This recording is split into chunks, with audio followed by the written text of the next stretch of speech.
menyambung ke materi yang kemarin, ada yang bagian pengurangan kan belum dijelaskan ya. Itu kita tulis dulu prinsipnya ya. Kalau ada positif ketemu positif harus menjadi positif. Kalau ada positif ketemu negatif jadinya negatif. Negatif ketemu positif jadinya negatif. Negatif ketemu negatif jadinya positif.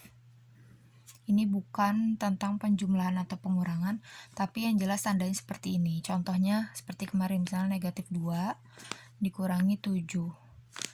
Kita baca dari sini dulu, negatif 2. Dari negatif 2 mundur ke kiri 7 langkah.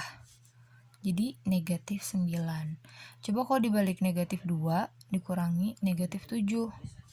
Nah, ini yang ibu bilang kemarin, ini nggak boleh ada dua tanda di sini di tengah-tengah. Kalau ada dua tanda seperti ini harus jadi satu, dipilih mau yang mana nih tandanya.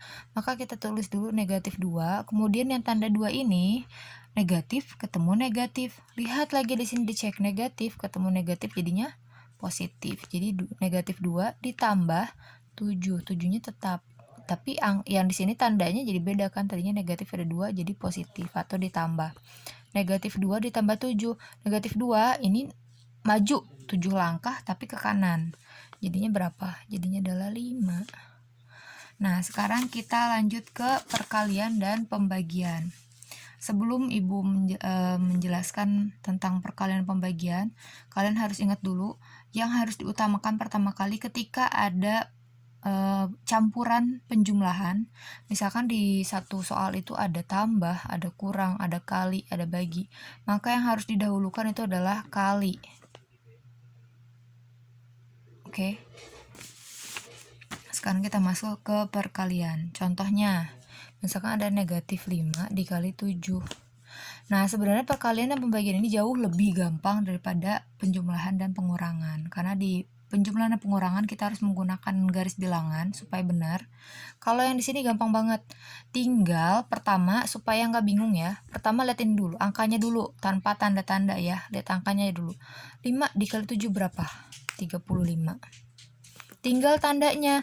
Di sini negatif, kemudian di sini positif. Coba lihat ke sini. Kalau tadi ada negatif dan positif harus menjadi negatif, maka jawabannya adalah negatif 35. Coba lagi, misalkan ada negatif 6 dikali negatif 3. 6-nya dulu kali 3 berapa nih? 18.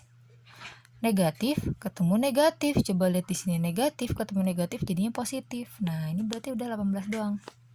Sekarang kita lanjut ke pembagian ya. Contohnya, misalkan ada 28 dibagi negatif 7. Nah, ini negatifnya di tengah nih. Lihat aja dulu, 28 dibagi 7 berapa? 4.